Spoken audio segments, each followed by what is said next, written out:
The Tale of Three Priests. Maybe two. My dear friends, let me tell you a tale. It is the story of three priests, or perhaps only two. The first priest is a man of the people. He is warm, approachable, and beloved by his congregation. He preaches about love, kindness, and the joy of community. He sees his role as a healer, a unifier, someone who makes life easier for those he serves. For him, God is present in the smiles of his parishioners, the peace in their homes, and the harmony of their relationships. But if you look closely, you'll notice something. While he speaks often of God, God is not truly the center. His faith is horizontal, focused on man and his happiness, while the vertical, the adoration of God, fades into the background. Now, the second priest. Ah, here is a man who appears to be the true servant of God. He is reverent, diligent, and earnest in his work. He preaches about sacrifice, holiness, and the call to serve the Almighty. In his mind, he is a priest entirely devoted to God's glory. His sermons are challenging, his presence commanding, and his love for the sacraments deep and genuine. He strives to balance the needs of his parish with the demands of the divine, and in doing so, he believes he is walking the narrow path. Yet, even here, there is a subtle danger. For this priest, there is a temptation, not to serve himself in the obvious sense, but to serve the idea of himself as a good priest. He speaks of sacrifice, but avoids confrontation when it might cost him too dearly. He preaches about God's glory, but can't resist the warmth of human approval. He loves his flock, but at times their smiles weigh heavier in his heart than their souls. He would never admit it even to himself, but in his striving to serve both man and God, man sometimes wins.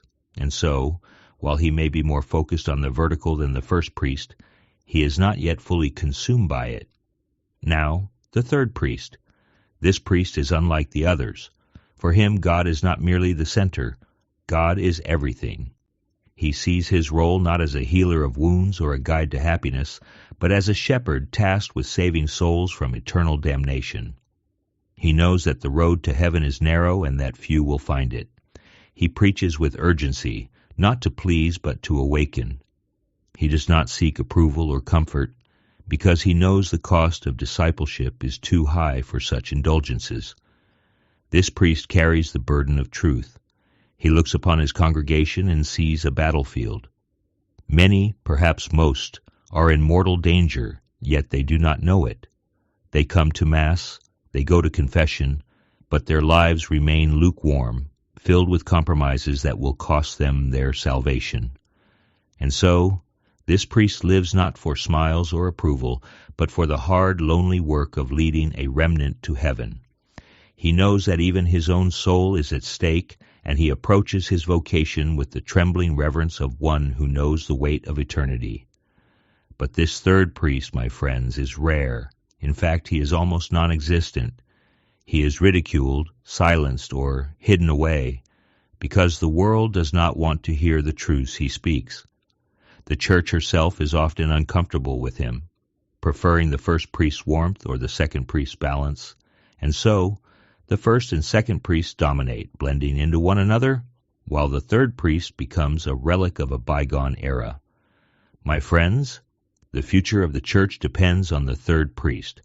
Without him, the gospel becomes a watered-down echo of its true power. But let us not despair. Christ promised us that the gates of hell shall not prevail against his Church. Pray for your priests that they may be emboldened to become that third priest. Pray that we too may have the courage to follow such a priest, even when it is uncomfortable, even when it is hard. For the road to heaven is narrow, but the reward is eternal.